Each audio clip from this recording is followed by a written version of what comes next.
Hello.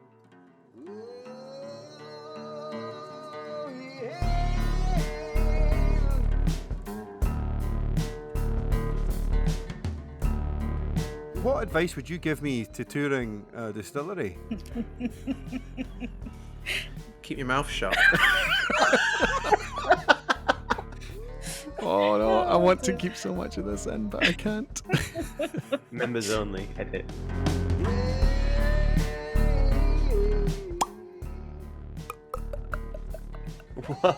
That's creepy. That's creepy. Again, for those listening, Roy held his mouth open, and from somewhere within his body came the noise of a bottle glugging. ASMR out the wahoo. All right, going live. 3, 2, 1. Hello, Dramfacers. Welcome to today's podcast. My name's Gregor McWee, otherwise known as Time for a Dram, and today I'm joined by Rob Roy, Jason, and Justine. How are we all? Great. Yeah, good, thank you. Good stuff. Jason, can I get a sound check from you? How are you? Fine, thank you. Perfect. Barely audible. Good stuff. Nice here. Jason, you prefer your words written. Is that fair to say? There's no need to waste space. Oh, good. Well, nice to see everybody again. I thought we might mix this one up, or the start of this one. Normally we share what dram we are imbibing in, and it was on the back of a community message, or there was a conversation about opening bottles and not hanging around, not saving it for a special occasion. So I kind of wanted to prompt that, and rather than us just dram whatever, I wanted to kind of provoke us to open a bottle. I'm sure many of us have more than enough bottles to be opening, and we need more reasons to open them, as Jason shakes his head. So I'll go first. I will share that I am opening, literally, on the podcast, live. The foil won't make a noise, but I'm opening a 2008 Deanston Oloroso finished lovely. bottle. And I don't know if the mic will pick up the pop, but here we go. There we go.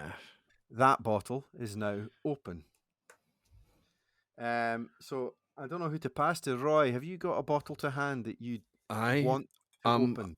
I have to say that this was harder than I imagined, because I do suffer from open bottle syndrome, and that means that anything that comes through the door, it's not long before it gets opened. I don't have much anxiety about how long whiskey lasts, and I don't have much anxiety about the sheer amount of bottles that I have open. It's okay, and once people start visiting the house again, we'll tear through it all a wee bit quicker. But I am opening oh my goodness, I'm quite weak. ASMR out the wahoo. Oh, no. Did that work? Yep. It's actually a really... Is that a plastic cork? That sounds Yes, really strange. It is a plastic cork. I'll make the noise for you. So. Right. No, look, it's...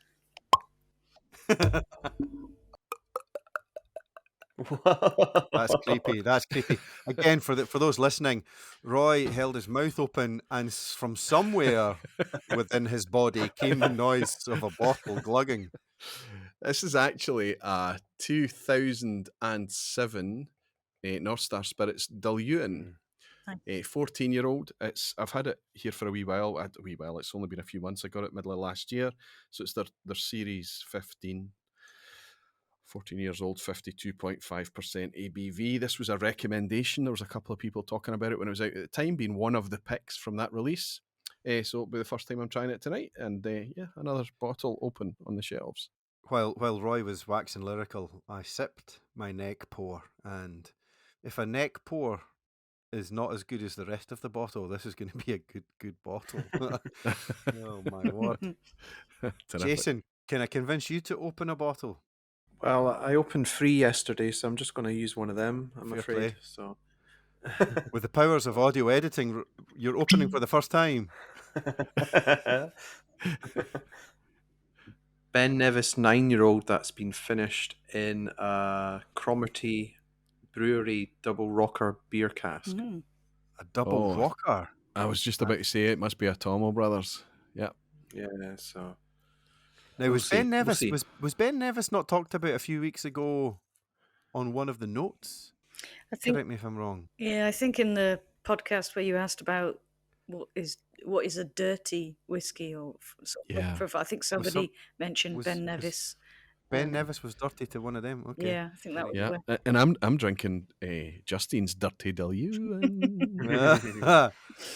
Rob, have you decided you were swithering on what to open? Yeah, I still am. I mean, I probably shouldn't say this too loud in case my missus hears me, but I've got 2 deliveries that are coming tomorrow that I would have liked to have opened today, but I'll go with my gut, and I've got a Glenturret 10 coming tomorrow. I had a sample of that and it was gorgeous. Really enjoyed, but so I was going to go for the 21 release, the 12, but I'm going to go against that and open up my Penderyn Club Madeira finish, which I've been looking forward to.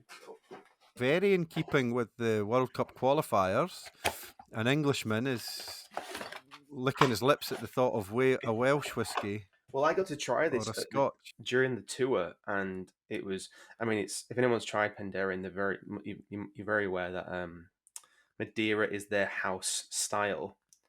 But this is their. I have to say, I have not, and I've had whatever their core is on the many Tesco shelves. I have had and was not impressed by, and I shared that with a rep in my local Scotch whiskey bar, and it was a rep from Penderyn, and he said, we'll correct that, and he bought me a Dram. I forget what it was, but it did correct it. Was it one of the Dragon series, or was it the one with the little gold scar on it? I'm not sure. There's one that's 40% and one that's 46, and the 46 are quite good. So we get a pop. Ooh. There we go. That's a good pop. Good sign. And that's not Roy. That's not Roy making that noise. That isn't it? Yeah. That is Roy making that noise. Does it taste like pop? It smells incredibly sweet. Yeah, it smells lovely. Slanger. Wow. Yeah, that's good. There we go. I can, for those listening, feel free to take this opportunity and impetus to open a bottle that you otherwise wouldn't have. Justine, are you imbibing or not? Same as Jason. Yeah, so I've got a Ben Nevis. This was a present from some good friends. Shout out to Gianluigi and Teresa, because they were visiting distilleries. I think this was probably around the summertime, and they picked up the Ben Nevis 10 for me. So I haven't actually opened that yet. I'll give that a shot now. But yeah, not one it's I don't think it's easy to get hold of at the moment, is it? Your mic was picking up the foil and everything. Oh. Yay. Hey. There we go. Now you'll have to do your glugging noises. There is a lovely ceremony to tearing the foil and pulling the cork. Isn't it just one of the really kind of pleasures of it all? Here's a question that I often ponder, because that's the way I'm inclined. You've just opened the foil and you've popped the cork, and you now have that rough edge where the tear line was. What do you do? Do you tear the whole bit of foil off, or do you smooth the foil back down? I smooth. Jason's a tearer offer. I tear it all off. Justine's a tearer offer. Roy keeps the foil on. Yeah, I just don't. However it tears, and it just stays like that. I've seen the recycled reviews; they've all still got their foil on, and I don't know. I've never really thought about it. It's the things I think about, at 3 a.m. Is that a wee bit on the OCD spectrum? I think perhaps for some. I like, again, it's the designer in me. Yeah. I like the fact that it was designed to be there. Yeah. I kind of like it still being there. So you're a folder. Yeah, I smooth it out. Yeah. Like when you peel off the foil from the San Pellegrino. Yes. You sit there smoothing it out so it's as smooth as it was ever printed. That's me. And I roll it up into a wee ball and then launch it towards the litter bin and never ever get it in. Oh, that's good. Well, I think a tremendous segue from us opening bottles, and in contrast to the last podcast where we were talking about Cadenhead's opening, was to mark the fact that there are so many more distilleries opening up and distillery tours opening up. I like what you did there. Clever, Gregor. Did you see that? Aye. That it was we just opened some bottles, and thankfully a lot of the distilleries are opening up. You know, I'm planning a trip back, so I think a lot of people are putting their eyes to traveling over and starting to book up, and indeed facing things not being available. I am, in fact, I was trying to book up for a Springbank tour, which is it, the barley to bottle Yes. Oh yeah. tour, and it wasn't available on the day that I wanted, so I had to jiggle some plans around. But I'm super excited at the distilleries opening up. Just floating out to the gang, what's your excitement levels on that? Well, for me, it's fully hand in hand with just that sense that we're never going to get back to normal, so this is the new normal. So just get on and just do it, and everybody's. I mean, you just in one weekend, just this past weekend, about a week or so ago, there were so many festivals happening. Right, Nuremberg was on, Bristol was on. There was one in London. I forget what it was. What was the one that Croydon? Alex went? Yeah, Croydon, yes. Leeds is coming up, or Leeds has just been, or Leeds is I On the can't 9th. remember it. On the 9th, yeah. So there's all these festivals that's something that's getting excited about. And then in the same week, we've had announcement after announcement after announcement on socials. Our distillery's opening, Brookladdy, we've had Deanston, we've had everybody, but not just talking about the fact, yeah, their visitor centre's been open or they've got limited tours. Full menu of tours coming back on again. Yeah. So, there is that slight bit of discomfort that, okay, it's not, the pandemic hasn't gone away. People are still falling ill with it, but we're treating it much more like a kind of chronic flu situation now that we're just going to have to deal with. And I'm kind of looking forward to this summer because I have missed it like everybody else has. And just to get the thought of getting back out there into distilleries again, proper tours where you can draw from the casks, food pairings, proper deep dive tours like the one that you're talking about, Springbank, for those all to be back on the menu again. Bring it on, Gregor. I'm ready for it.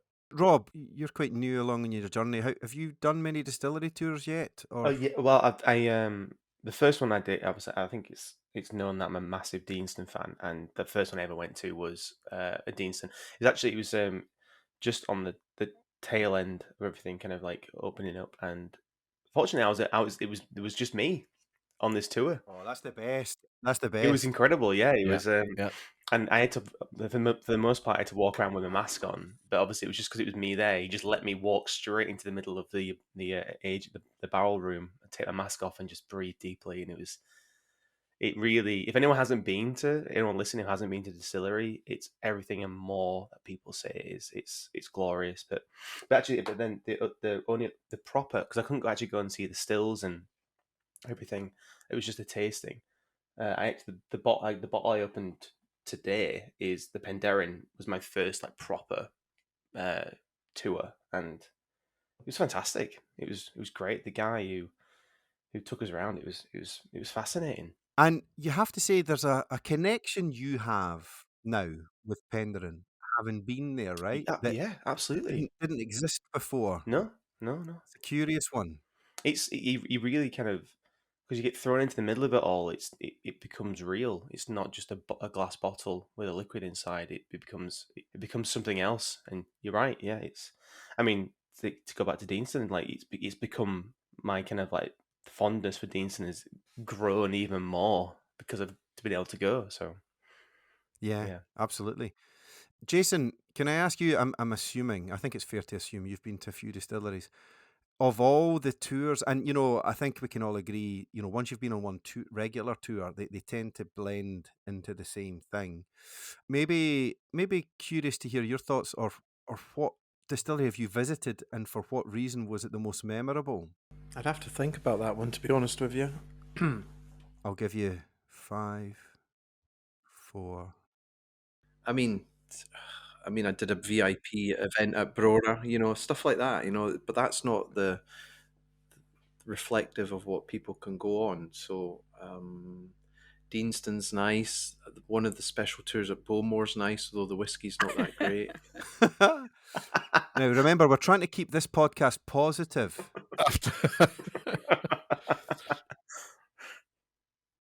Lefroy do a good. I think a lot of it comes down to the guide you get. Absolutely. You know, you can be in the greatest distillery with all the details and all the history, but if you've got, no offense to any students on summer jobs who are reading from the Diageo corporate binder, if you've not got a good guide, you can forget about it. Yeah, I absolutely agree. I did a tour of Kalila quite a few years ago now.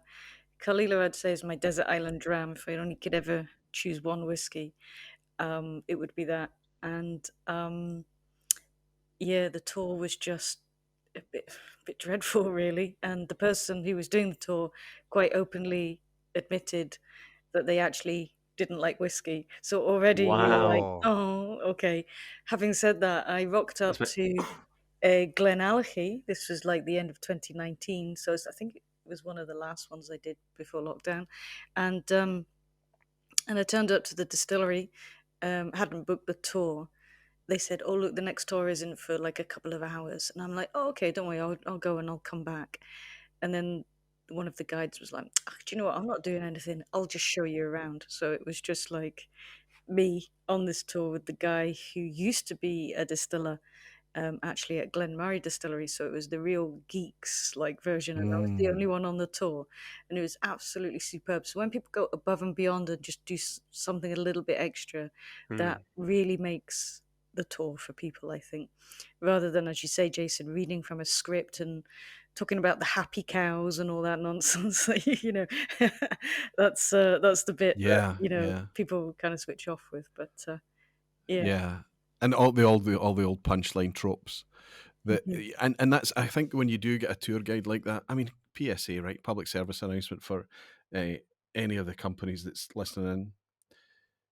One of your key contact points, as Gregor's already pointed out, is the guide that takes you around a distillery. It's one of the most immersive things. If you are looking at, as Gregor talked about, that thing at Penderyn for Rob, where he becomes closer to that distillery. But if he's turned up and he's been greeted with somebody who doesn't like whiskey, is probably being paid minimum wage, has been given the minimum amount of training, and then you put them front of shop, it is beyond unintelligible to me why that still happens today, a whiskey being what it is. Don't you dare tell me that it's because I'm a geek and I'm looking for a deeper experience and all the nonsense, because, well, you've got a point there. I'm only talking about somebody who's willing to be welcoming, personable, indulgent, and not just roll out the tropes. It's not a comedy. You know, these are not jokes, and these are tiresome jokes. And all you need to do is you take a tour yourself at other distilleries to hear your same jokes being told. And it's just, that's not. They need real training. They need to be enthused. They need to be invested. They need to be able to hold an audience, and they need to be able to handle some awkward questions at times. They need to have empathy, and they need to have patience, and all of these things. And it's not difficult to do when it's our single biggest export as a country. For sure. This is important. Yeah. So I think it's really, really special when you go to Lagavulin and it's Pinky, it's Ian himself. He's not going to be doing it forever. He's every year you turn up, he's going to retire. He's still doing it, but it's just wonderful, and you get it straight from the horse's mouth, and you get insight and fun, and it is real comedy, but it's unique. You go to Bowmore, and you taste. I know that what Jason's just said about Bowmore. I don't know anybody that enjoys whiskey like I enjoy whiskey who loves official releases from Bowmore, or let's say affordable official releases. But you take a tour at Bowmore, and the whiskies they give you will make you want to steal from their shop. They're just incredible, and you learn what they make there. So it's getting that ability to touch things. When you go to Islay, there's a much better chance that you're going to have a better guide. It's sorry to hear about your Kalila experience, but it tends to be people that are a wee bit more invested, because it's not an easy commute from the city centre. It's not a student town, right? Port Ellen doesn't have a university, I don't think. So you don't. It tends to be a wee bit different, but it needs to. That's what's going to make the difference. Not just for your distillery or your brand, but for whiskey, is to have somebody who has the capability of taking whoever it might be to turn up at the door and show them a really nice time and let them understand that whiskey is accessible and beautiful. Yeah, and it doesn't have to be, the really expensive tour. I did so during COVID. Sometimes the distilleries were limiting the type of tours that were on offer. So I went down to Annandale Distillery, and the only tour on offer was the standard tour. And their standard tour, I reckon, is far better than some of the other tours where you're paying, your connoisseurs tour and all of this, simply because the tour guide, he did the standard tour, but every single question I asked, he had he had the answer and more. So you don't have to pay the 60, 70, 80 quid for that good tour. You can get it for 15 quid if the tour guide knows their stuff. So yeah, absolutely. I also find, and this is the independents and the smaller ones, like your Annandale, you mentioned there, Kilholman on Isla, are very, very good. They tend to be very good. They tend to understand their customer. Whereas, the bigger companies, the bigger organizations, Beam Suntory, Pernod Ricard, Diageo, unfortunately, it's just it's a cookie cutter approach that they take. And I don't understand what's so hard for them. We said we'd keep it positive, Gregor. I'm sorry. I'm trying to pivot.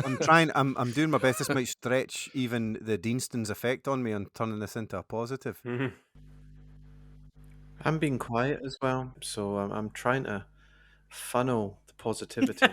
Well, I suppose what I might, and Justine, because I know you've correct me if I'm wrong. One of the things you do is arrange tours or yeah, probably not to like a greater extent, but I do work with people who arrange tours, so I'm a kind of right. sort of guide. Or then I I guess. wonder what would define, or what's the best way to curate a tour? Well, I think group size is a big thing. So the tours that I usually get involved in are for groups of maybe 16 to 20 people. So, the logistics of getting 20 people around this distillery at the same time, that's obviously not going to happen. So it's about finding distilleries where you can split those large groups so that they all have the same experience, but obviously it can't all take place. All 20 people can't walk around the distillery simultaneously. But if you were just like a group of, say, 2, 3, 4 people, then you usually have a bit more flexibility as to the kind of tour that you can organize, and just sort of whether it's a little bit more in depth, I guess, from the outset, just because there's only 4 people, so it's a little bit more informal in that respect. I'll offer my favourite ever distillery tour. I think just one that I can, an anecdote that you can come up with, and if I was to pick one that's memorable, it would be Balblair, and it was 2015, I think, or 2016, a while ago, and we were trying to juggle around because you try and cram in too much sometimes, and you end up having. So we phoned up and said, "Look, we're going to be late. I'm really sorry." And it was Julie at Balblair. She's still there now, I hope. She's fantastic. And she said, "Okay, listen, don't worry. We can put you out a wee bit later. We're fully booked for that one, but we'll make it work." Then on the way there, we're driving really fast to get there, and we had a blowout. We had to go in. And when you say really fast, you mean as close to the speed limit as possible? Well, I was not driving, which is one of the major tips that you have to give to people, especially if you're doing warehouse tours, right? Try and get somebody else to be the taxi driver if you can. But of course, that means that you have to take your turn now and again. I was not driving this day.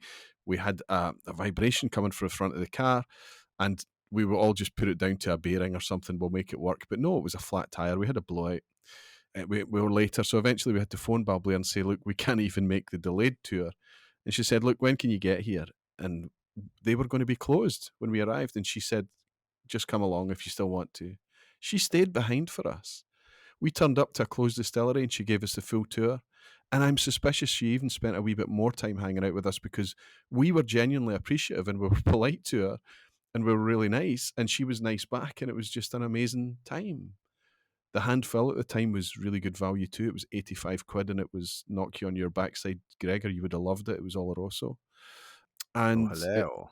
we came away from that tour thinking, I loved Balblair anyway, but I love it even more now. And I love that personal, that hospitality, that thing. It just made it so she couldn't have done enough to make us have that nice experience, despite us really taking the mickey out of her and making her stay late and stuff. But it was tremendous.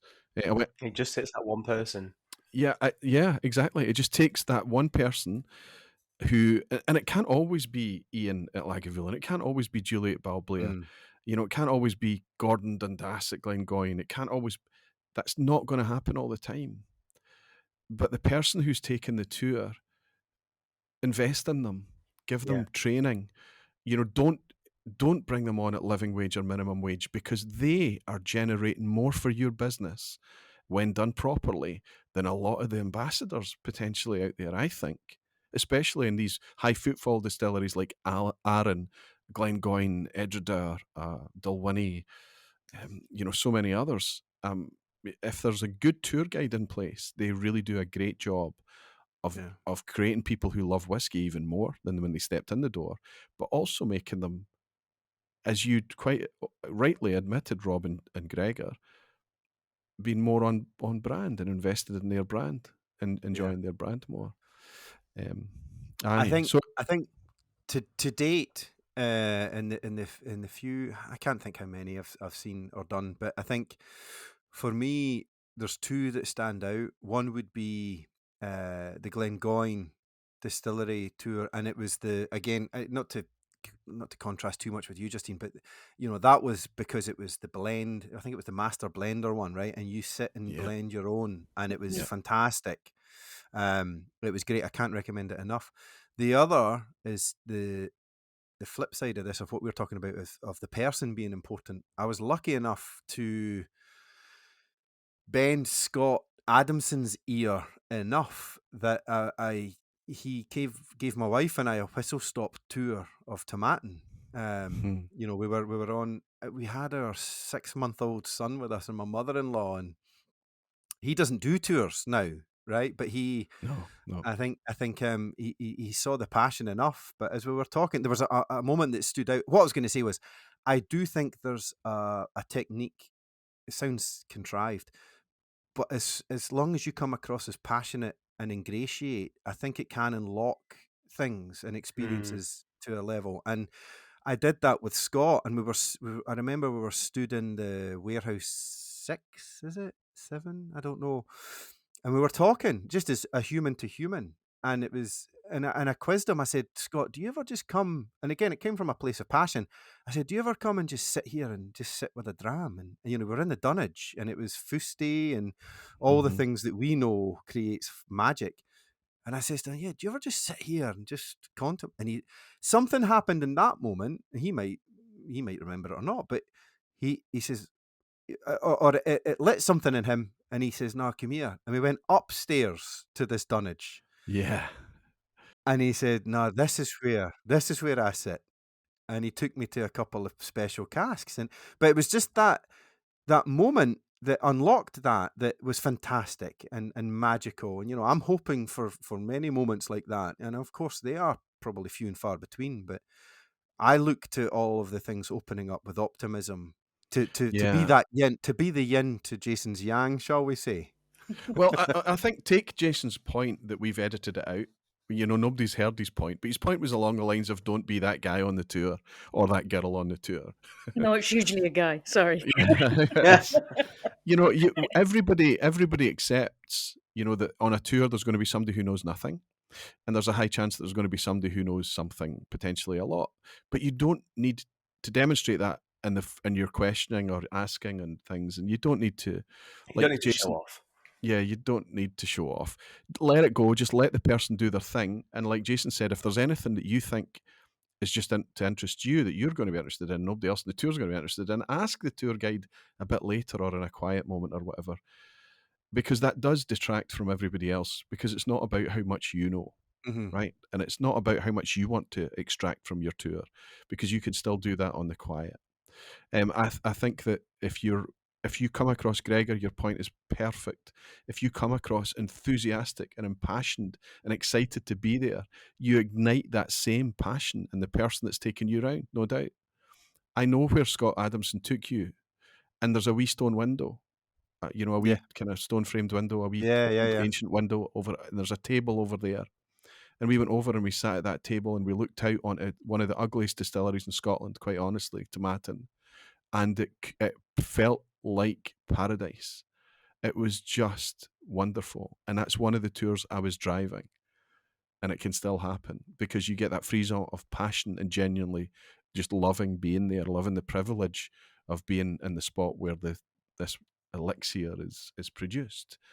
And that's the way to do a distillery tour, to just love it, savor it as much as you can. Don't be the guy who'd say, "Oh, what's the temperature of your mash waters again?" So I think that's changed since the 90s, no? Oh my goodness. Like, it's just, aye. So, in the whiskey group that I run, we call those kind of folk, we call them ask-holes, because they ask questions they actually probably already know the answer to. Oh, wow. But they want to Don't be test the tour guide's knowledge or show off or whatever. So Yeah. don't be that There's ask-hole. There's a merch opportunity. We can sell Yeah. T-shirts that have cask hole, and you can choose whether to take the C off or not. You can be an asshole. That's hilarious. Rob, looking to you for some optimism. Then, are you looking to get out and do some more tours through the summer? Yeah. Maybe not the summer because I'm quite booked up already, but I'm chomping at the bit to go back to Scotland. It's I enjoy the 8-hour drive. It's just the drive through. It's just the anticipation to get there. It's just it's the best, and I have so much fun going, and I'm already kind of lining up the ones I want to go. I even take people. So I have a few friends who are slowly getting into whiskey, and I'm like, we just need to go. You need to experience this and to get into the thick of it. So, Well, Rob, I have to ask, do you have the same physical reaction when you approach the Scottish border in a car? Something happens for me, which is my right hand comes over to the horn and I press it repeatedly. Does that same thing happen to you? Not exactly, but I think there's a lot of Roy enthusiastic fist pumping. I was once an expat too, Gregor, and I think when I was living away from home, when I would drive over the border, I would do something I would celebrate coming back to Scotland as only an expat could do. But I get it. There's an excitement, and that was back, and probably you're talking about days before you knew how good whiskey was, right? Oh, absolutely. That was when I knew how good countries were. I'm joking. And we should point out there are many distilleries to be visited in England and Wales and Ireland. Wherever you are, the distilleries near you, you'll get the smells. You'll smell the mash. It's wonderful. You'll smell the fermentation. You'll be able to feel that heat of the still house. And then just to walk from there into the warehouse, that cool, damp air, depending on where you are. And of course, not everybody has that facility to show you, but it's a magical experience. And I think one of the nicest things to do is not have that same cookie cutter tour, but to experience the contrast from distillery to distillery. The tiny ones, the big ones, and everything in between. And they're all capable of making you really be glad to be alive, I think so. Yeah. I'm looking forward to this year. Gregor, you're coming to Islay with us this year. You've not been to Islay. Oh, no, I've been. I've just not... Not in a whiskey context, or... No, I have. No, I've not with other whiskey lovers, shall we say, with my wife and son. So I was on a pass. Okay, where did you visit when you were there? Well, my prerequisite was, do you do smoky? Then I'm not going to visit you. No, I'm joking. Buna and Bruichladdich then. We did Buna and Bruichladdich. No, we did Bowmore and Lagavulin. And Ardbeg, actually. No, we did. We ticked a lot. I gave my son Brody, or rather I let him try a little bit of Ardbeg in the hope that it gave me a good 10 years of not worrying about him going near alcohol, and it worked. I mean, It you worked. say that, but I over Christmas I had a quarter cask, and my little one dropped a dummy into the glass and then put it in her mouth, but then took it immediately out again and then put it back in the glass. Wow. I told you she's a Scot, Rob. God, I've spotted it in her. She's if a it wasn't Scot. for the bright ginger hair, it's yeah. Um, Couldn't be prouder. Couldn't be prouder. but I'm pretty new. I'm excited to be with Isla advocates as you guys are, and vicariously be on your coattails. So I'm excited. Well, we're going to make it. We either fail or succeed, right? And we're going to try to make you understand what peated whiskey can be. Not every dram for the rest of your life has to be peated, but right now you don't love it. But do you like a little peat? Like I'm okay I with it. myself going more for like them lightly peated. I think that's actually probably my favorite kind of whiskey is a lightly peated. I think there's definitely, put it this way, I don't think you could give me overly sherried whiskey, right? I don't think that exists in my palate, but for sure there's a point at which the peat I'm tapping out. So yeah, but I'm curious then, not to turn it into me, Justine, where does your palate lie? Where's your sweet spot? Well, I actually think your taste buds really changed, because I'd say when I was at the Whiskey Fringe 2007, I would have been going for the really peated whiskies. That's what I loved. But over time, I definitely wasn't going for really heavily sherry cask matured whiskies. But now that has definitely reversed over I would say probably the last, say, 4 or 5 years. But I think there are so many variables. Is it my taste buds that have changed? So is it me that's changed, or has the whiskey changed? It's too difficult to determine which, but certainly I still drink peated whiskey, but I don't go for that as much as I used to. So definitely more sherry cask matured, I would say, than I ever did. But then we were also talking last time about the sort of seasons, etc. So sometimes on a warmer day, a really nice sort of fresh, crisp bourbon cask matured, plain simple, done well. I'd go for that as well, but totally veering away from the peated whiskies, I think, as I've got older. Do you feel like the intensity of peat is it becomes weaker as you become more you further along your journey? Because I remember opening my first peated whiskey and it filled the room. Like it was a Lagavulin 16, and it blew me over. And I had it recently. Now again, I don't know if it's to do with maybe I've had bad batches or something, but it just doesn't peat. In general, peat doesn't really kind of smack me around the face as it used to. For me, I think it feels different in as much as that the peated whiskies I tried do feel quite one-dimensional, especially if they're like the proprietary bottlings, and that's all that you get. You open it, you drink, you just get peat. There's nothing else. So I think perhaps independently bottled whiskies are different. You've got extra layers of complexity, but I think for me that's changed. It just feels a bit more one-dimensional to have a peated whiskey now, whereas the others offer many different layers. Find it more interesting. Don't talk to Roy about picking out peat or understanding peat. Yeah, Jason, I'm curious on your palate leanings or preferences at this point in time. Is it too binary? Yeah, it is. Okay, cool. We'll move on. You're more, or where are you leaning this moment? Drink less, drink better. Simple as that. Yeah. But is there too much peat for you, for example? Or is there too much sherry for you? It's a topic in itself. Justine's right. There's far too much peat and nothing else. There's no complexity. It's full on, and there's nothing underpinning it. The best peat whiskies worked with the contents. Sherry, it's all seasoned cask. It's a clutch of flavors. It's a brute finishing instrument now.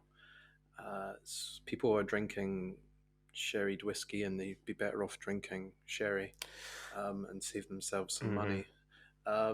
So just drink better, and you'll appreciate it more. And I think that's going to come true for a lot of people later this year. Well, here's a more pointed question then. Where's the sweet spot for you for peat, both age and sort of level? Me? Yeah.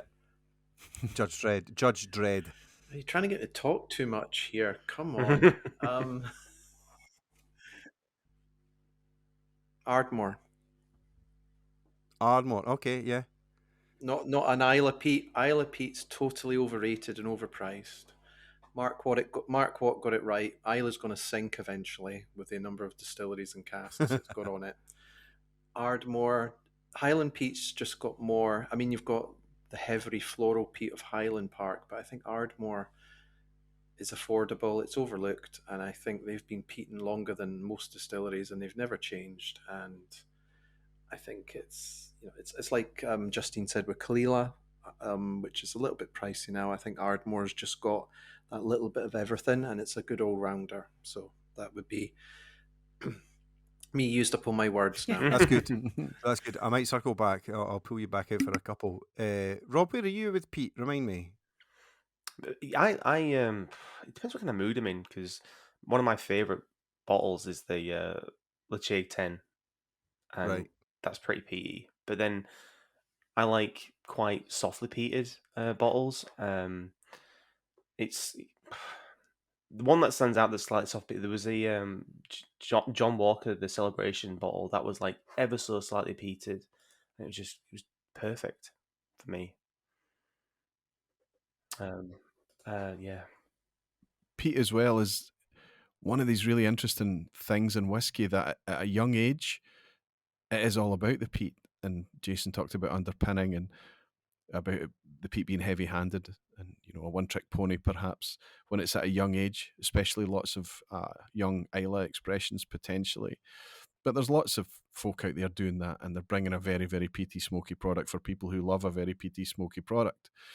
Peat, for me, when you have something that's peated but it is mature, and the peat kind of starts to fade and becomes much more integrated, and other flavours start to step up to stand alongside or even sometimes above the peat. So the peat is just part of the thing.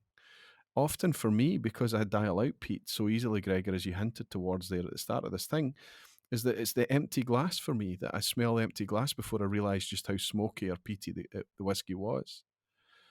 When it's not all about the peat, when peat is just part of the thing, I think that's when peat is at its most compelling. Unfortunately, that usually means that it's got to be used very delicately, or it's got to be left for a long time. And when Jason talks about Ardmore, I'd be interested to throw back to him, because you've hit the word count. You can't. Your next podcast, you can throw it to him. Right.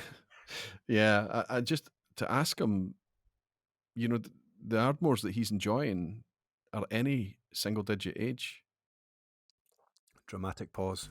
I'd have to think. I opened up 6 earlier this year, and I do think one of them was quite young, but I'd have to double check it, which I can't do just now. So, but I mean, you've got enough experience. Would you agree that even the Ardmores need time to do what you enjoy Ardmore doing, right? Not necessarily. I mean, when it gets to 19, 20 years, it goes a little bit more fruity, but it can cope well with a finish. And Carnmore have released a few young ones, but they take the edge off them by watering them down to about 47.5, which helps. So yeah, I'd have to think. There is a young one upstairs, but I'd have to think. And I know, I try not to get too driven by age. Like Annandale, I think I had a 4-year-old Annandale last year, which I thought was excellent, on a 6 as well. So try not to focus too much on age, although it's more about the price now. But I'd have to double check that one. I'm sure there is a young. Actually, there is. I'm sure there's a Malt Society bottling which is quite young, but I might not be able to say the name of it on the podcast. But We'll let me bleep it double out. check. Roy will put a cork pop over it to protect. I just want to check its age. I agree, though. I think. Yeah. Oh, sorry, go on, Jason. I Like Big Butts is a 7-year-old Oh, yeah. Ardmore. I know a few people that bought multiples of that. Yeah, that was very good. That was double dipped in sherry, but that was really good. But there's another one, but that's one that springs to mind. Apart from why did they name it that? But anyway, I mean, it's an all-time classic hip hop tune, you know, like it's just never wrong. Oh, I don't know what value we've added to the listeners, but clearly, Justine and I will be in the corner drinking sherry finished right now, and Roy will be trying to convince us to the dark side. I'll be happy sitting with you or sitting with the dark side and everywhere in between. I don't know. Well, I mean, it's a good one. It's a simple. I know it's a simple conversation or debate. You know, peat, sherry, bourbon. It's maybe though a good segue to looking back on the articles, Roy, the year to date. If I look through it, a high number of the most clicked on articles to date feature peat. Ooh, I'd never thought of it from that way. So let's go through this and we can either give it a yes or a no. And this was based on last week. We came up with March. Obviously, we were having a retrospective of March. Yeah. But now, the stats that we're reading out now, we're probably taken at the same time, by the way. But yeah, so if we go again, the top 10 down to number one. So, you know,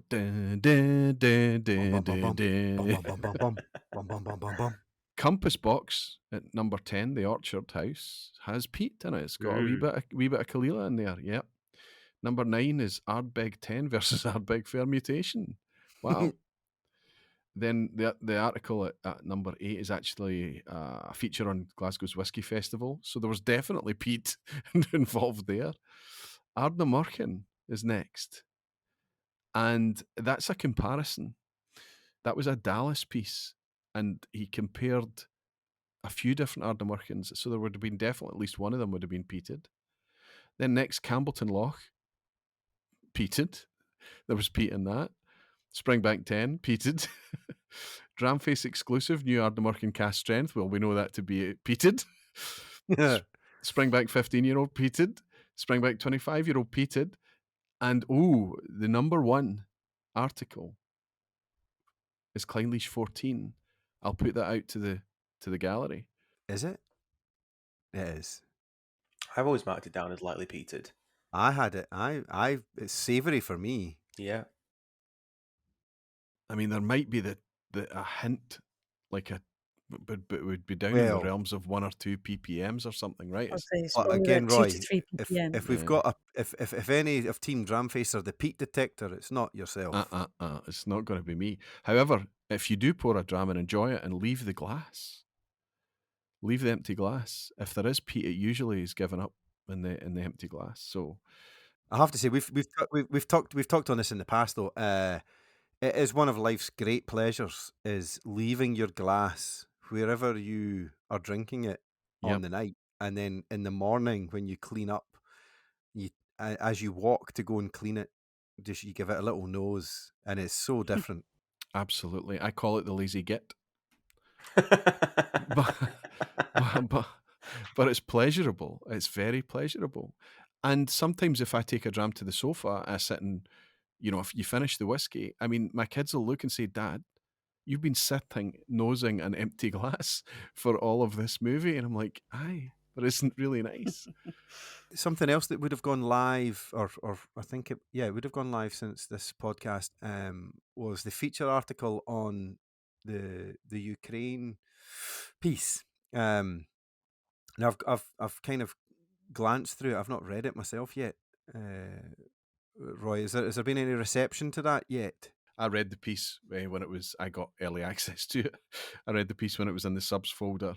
And I thought, well, there's a couple of things that struck me, right? In reading the piece, you can't help but being struck by, that that really kind of close. They escaped. Okay, no spoilers. They got out of Ukraine. And we talk about whiskey, and it's a whiskey context, a whiskey focused piece, but there's a lot of really kind of close to the bone things that comes out there in that article. And I thought that's really quite an interesting thing to have written on Dramface.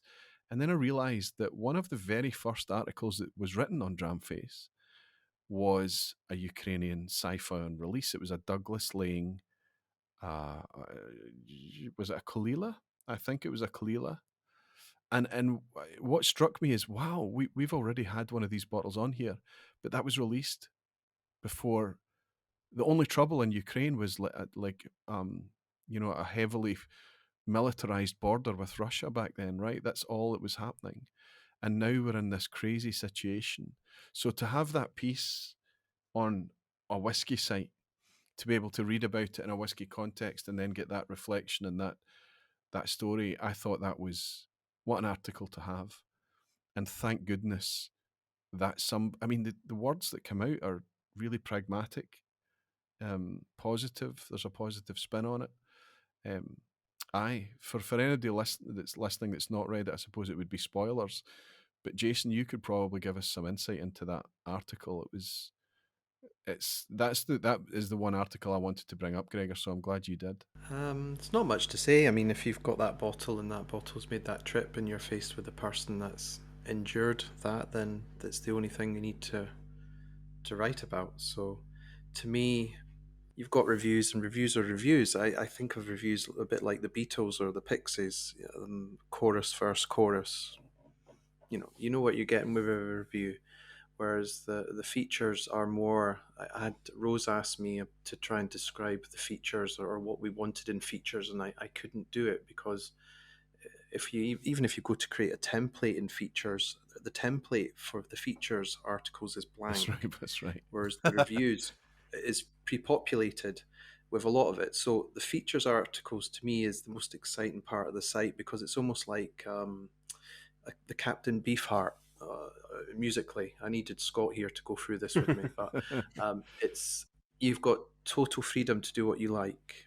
It's a blank canvas more than reviews because you've got a structure. So to me, that's the part of the site that really interests me when we get the features in. They're not going to be as regular.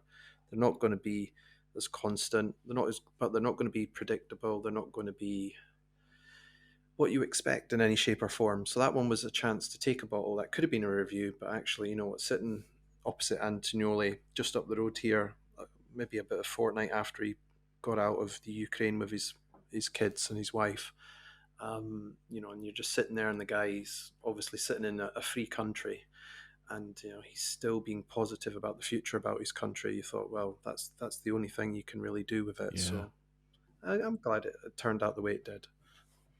Yeah, it was a great piece. I don't know. I don't write when I'm done. I'm done. So I don't think of them as good, great, or bad, or indifferent. They're done. And why are you taking credit for Dallas's work? I know. Because you do pop up in the comments. So Jason, you do pop up in the comments section with some killer gifts, though.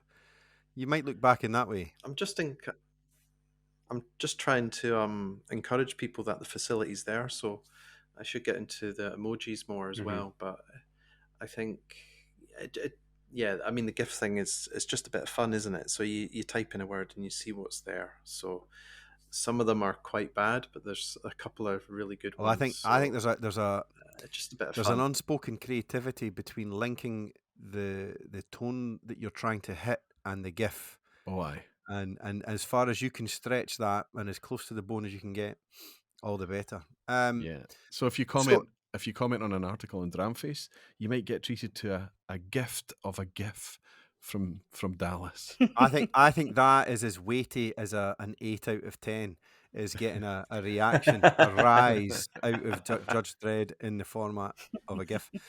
Question to the gang: how's the community submission interaction going, and maybe elaborate a little bit on that, because I think what's again, we're quite, or you, I don't know where I lie in that. Dramface is quite young, and it is quite a unique entity in that you are receiving submissions from the community of articles and so on. Maybe talk to that. Well, I mean, I'm going to pass this over to Jason, but before I do that, in terms of anybody that wants to get involved in submissions, or which of the current Dramface writers have been recruited through the submissions process, I think that would be interesting to touch on, Jason. But asking, maybe Rob or even Justine, I mean, I suppose it's difficult for them to realise just how many new faces we have on the team. We haven't gone to other sites, or we've managed to build a really quite varied team of various levels of experience. And I don't just mean levels of experience in terms of writing. I mean levels of experience in terms of whiskey. One of our best writers is brand new, really brand new, Justine. And reading his stuff is different. And the reason that it's different, or her stuff. Well, his yeah, or okay. her. The alias is definitely male. Yes, his or her stuff is really interesting because it's nothing about the knowledge level. It's nothing about that. It's about reading words that's expressing things that you felt, you remember feeling. It's coming from a direction. It's still very vivid in my memory. So reading his as a he. I mean, I'm talking about Doogie Crystal. I'll just say it. It's just he's new, and I enjoy reading his contents. I enjoy reading his perspective, and I'm trying to think of another site that has that. I don't think it exists anywhere else. So the submissions, if you're out there and you're thinking about a submission, Jason will tell you how that works in a second. But don't think that you've got nothing to offer. You don't have to be super knowledgeable about whiskey. It's a bit like the tour guide thing. Bring the passion, but that's all that's needed, because that's what's really quite interesting, I think. I don't know what you, Justine and Rob, what you think what you've picked up on the site. Did you realise that was already there? Yeah, I think on the site there's obviously a whole range of different whiskies, from the ones that you can't buy to the ones that you can buy. Yeah. And also different levels of experience that certainly comes through in the articles, and it's good because you're not pitching to. I think what we sometimes forget, the real sort of whiskey geeks, the whiskey nerds, they are such a tiny proportion of people who, like, percentage wise, of consumers buying whiskey. Tiny percentage. So all voices, all levels of experience, it's obviously welcome. And like you said, if the enthusiasm and the passion is there, then that'll come through in the writing, and that's way more important than facts and dates and how many liters the still is. Like, I mean, nobody really that's not what you really remember. What you remember is the passion and the enthusiasm. So definitely. Yeah, I think it's a variety of experiences and point of views. You're not just getting people who have been in the industry or their journey for years and years and years and have like a very narrow. You're getting a much broader point of view, and I think it's great. It's refreshing. I have a lot of I get a lot of my reviews from like online, like Reddit.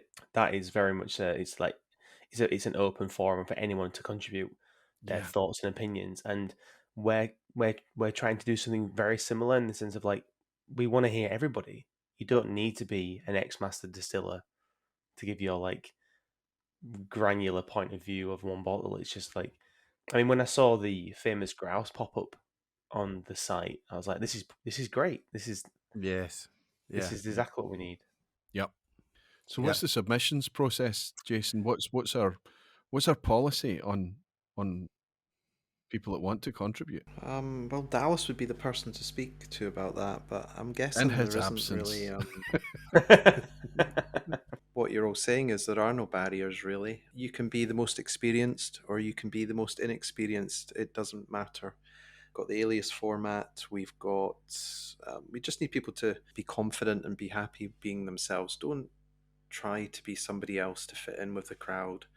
Say what you want to say. and be honest and truthful, and we'll support that. And Dallas's role is to help factor a good team and to build that community vibe backstage, but also just let people feel like they can express themselves. And if I think the alias format helps, but people are still a little bit probably shy of stepping out into the open, as it were, voicing their opinion, because there are a lot of, as Justine said, there are a lot of knowledgeable people out there, but there's also a huge proportion of people don't have anywhere near the knowledge you expect, and they're thirsty in many ways for knowledge and whiskey. So it's just, I mean, as well, probably it's a good point to chip in that we do try where we can, not just to offer one view in an article, we try and get a couple more, because people like that as that feature as well. So it's all about logistics and getting things right. But for me, or Dallas, trying to keep that up, it's just about giving the team just building a good team. And there are no rules. The only rule I have technically is if you've written for one other website, you can't have written for them for a year before you join us, because we don't want to pinch anybody. We want to exist, nurture our own talent as everybody else is doing. And there's talent out there. It's just giving people the platform to do it. And, that's one of the most important things for me in whatever I'm doing. And, one of the next future most important things for me is to find, my successor, if you like, somebody who will pick up the baton and run with it and take it to another level, and have those the same dynamics and beliefs and core principles, I suppose. Let it be known, and just encourage people. Let it be known, we're only 2 months into this gig, and Jason's already looking for succession.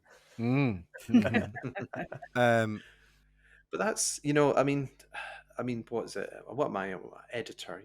Editors generally in whiskey exist to go on free trips and to fill their boots with expenses, and to say really nice, positive I'll things. be a successor then, Jason.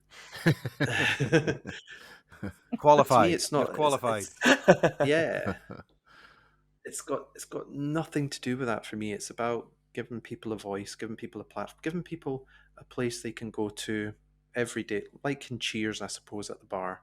You can go every day. You know who you can see. You feel part of something, or you can turn up once a week or once a month. You're creating something for the people out there. You just stick it out, let it prosper and thrive. I'm not going to live forever. I'm sorry, to break that to you, but there will come a time when Judge Dredd or whoever has to step down and somebody else picks up the badge, and it's just keeping things on track and letting people be themselves in a safe environment. And I have to say, the team, we've got a WhatsApp group, and these people I've never met. I still don't know everybody's real names because I think of them in aliases. Right. So, we are in for a surprise when, that day comes and we're all in the same room.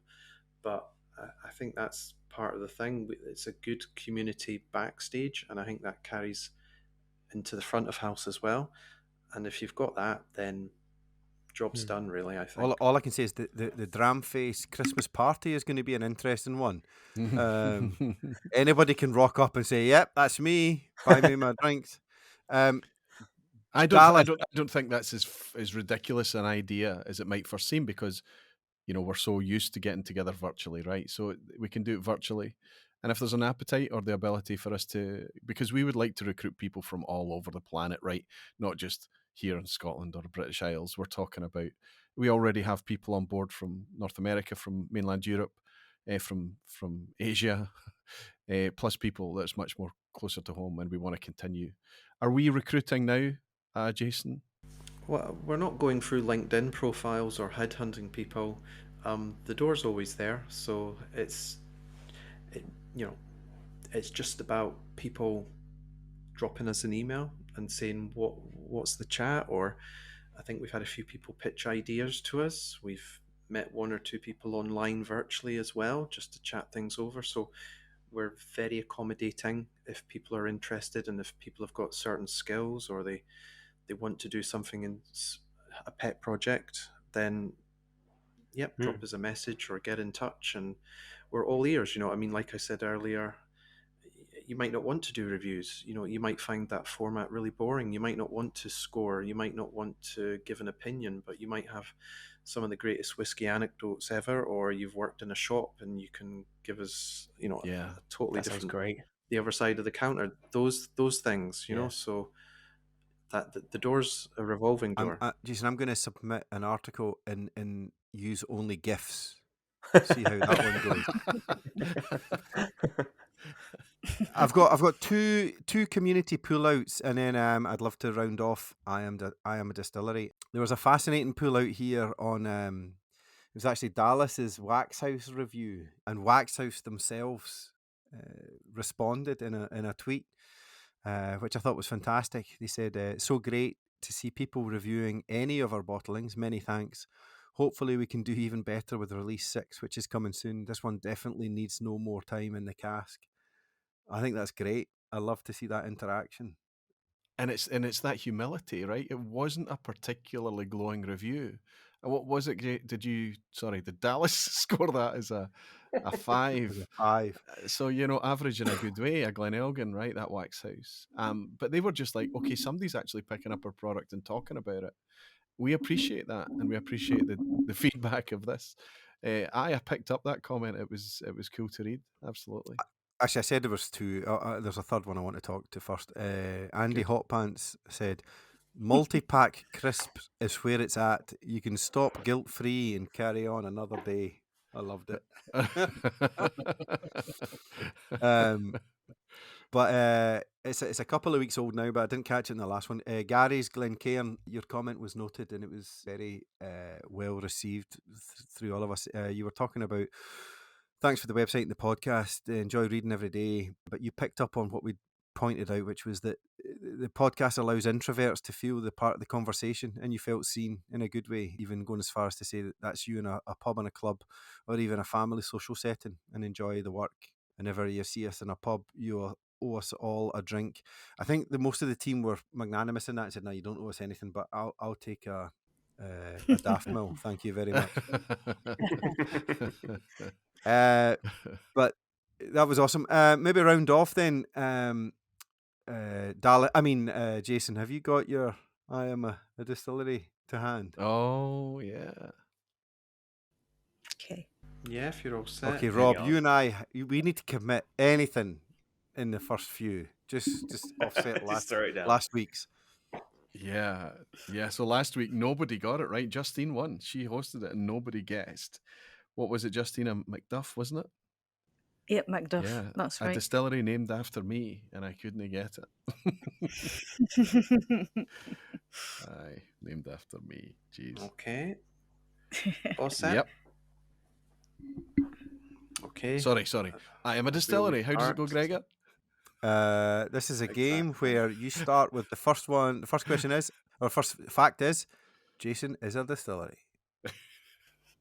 Good stuff. So skipping on to the next one. I was built on the site of a brewery.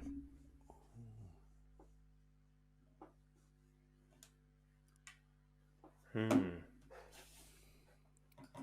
bum bum bum bum. Okay.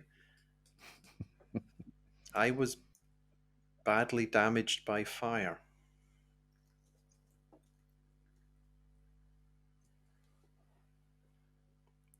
I need some tumbleweed or something. Yeah. See, we're all. I am not on Speyside. There goes Imperial. Okay. I started using Saladin boxes. I might need to explain that one for Gregor. In the 1960s. Yes, please do. Yeah, please explain. For Rob, I know. Clearly, I know. I know. Throw into the nuts. Okay, number 6. I was rarely bottled by my main owners as they didn't think I was good enough as a single malt. I feel so much for you right now, Jason.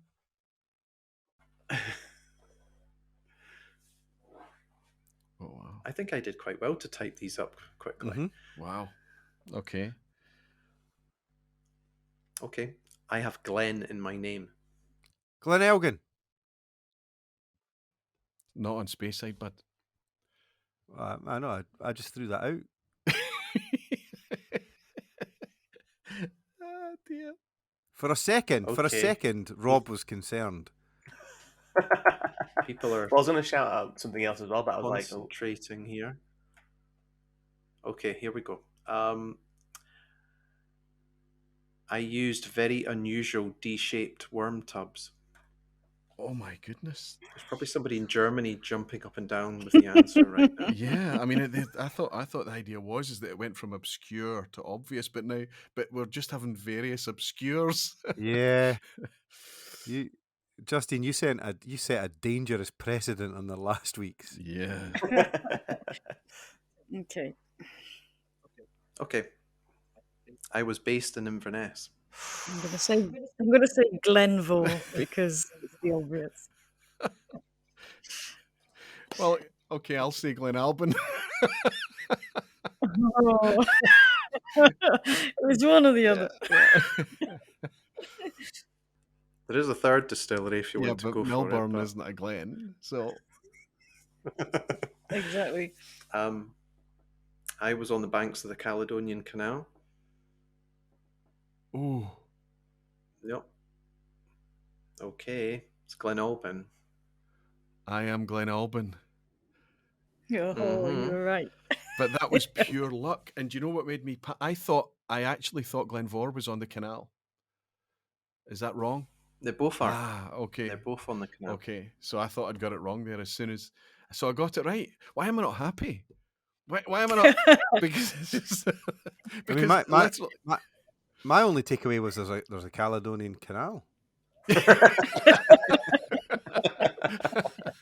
And it goes all the way up to Inverness. Wow. Yeah. I had no idea. I didn't know that Glenalbin had salad in boxes. I didn't know about the D-shaped worm tubs. Tell us about the D-shaped worm tubs. Is that just how does a D-shaped worm tub work? It's just Roy, the way this podcast long enough. Let's not inflate Alice's. Is it just the way the coil is in a D and the tub is a D shape because it's sitting on a wall or something? Or I haven't found out much about them. I just know they existed. So Glen, it's a very unknown quantity. So I need to start digging on that. But they were D-shaped, so I don't know if there were layers of them in a D shape. Not to inflate Jason's ego any, but for the benefit of the listener, for some background, we didn't necessarily have a quiz or the I am a distillery for this one, and Jason rattled this out from his cerebellum somewhere. He rattled that out in the minutes and feigned interest in listening to the conversation that was happening while he was doing that. And sniffing and writing a review for Dramface well at the same time. Absolutely. Tremendous. Well, Jason, I think you get to either take the next one, which I can't advocate, or you nominate someone to take the next one. Jason, or does I won? Yeah, so Roy, sorry, my bad. Yeah, Roy, absolutely. Yeah. Okay. I shall do that very thing. So you do that whenever. You can do that in the next one. I've got one written out. It's ready to go. So I'll just keep this wee piece of paper here. Okay. And I think what we're learning is all team Dramfacers need to have one prepped in the bank if called upon. Yes, we should all come armed with our I am a distillery just in case we're hit. Absolutely. But I'm looking forward to Glen Roy's. Albin. I'm looking forward to Roy's because I think Gregor, you and I got pretty much on the dot with the first one. I think it was between Glenfiddich and Balvenie. And yes, yeah. I think I would like to be at the point where, but by the time I'm halfway through, half of the listeners will have a chance of having a good guess at it. That's what we're hoping. But we'll wait and see because you just don't know. I'm away to research salads in boxes and D-shaped worm tubs. I know. That's what you're doing. I'm looking into where's the best distillery tour because Jason didn't give me anything. Well, let us know in the comments, gang, how you fared on I Am a Distillery, and we'll see how you do. Yeah. Thank you all for your time on the podcast, participants. No, thank you. This has been great. Cheers. There we go. There's the crystal.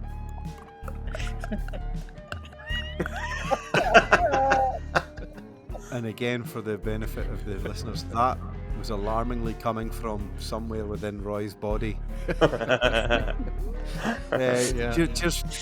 Cheers for listening. The podcast thrives on the community. Please engage in that conversation in the comments section, and we'll put the conversation up in the next one.